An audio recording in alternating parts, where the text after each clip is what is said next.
This is a 2-video series showing you how to export information from Salesforce, make changes to a spreadsheet, and then re-import it again using the Dataloader.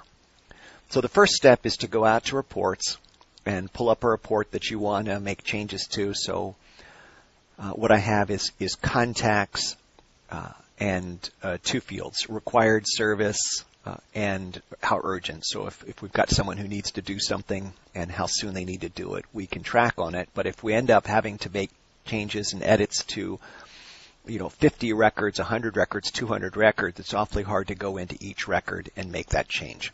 So we need to do an export, and to be able to re-import it again, we have to have the contact ID. So I'm going to go out to the report builder, and what I have to do is to pull in, this is the contact ID, and what I do is you can bring it in, and as long as it goes green, that'll work.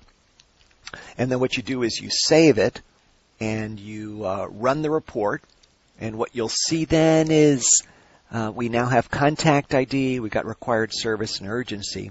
Those are the fields that we're going to be working with, so it's important to have those. Then I'm going to click Export, and what that does is provide this screen which says, would you like it in Excel format?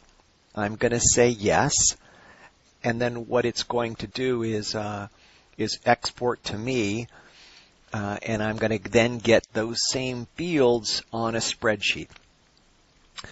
More fields than I need, so what I'm going to do is to create a second tab, eliminate the fields that I don't need.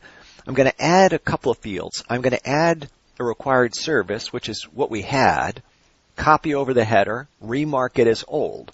That way what I've got is the original information and the revised information on the same spreadsheet. Same is true for old urgency and the new urgency. So I can select off the new records that I'm changing. Also going to add, in the facts field, I'm going to put a 2018-02-12. So this is a date that allows me to know when I made this change. Then what I'm doing is copying this information from a spreadsheet into a CSV file, so comma separated values.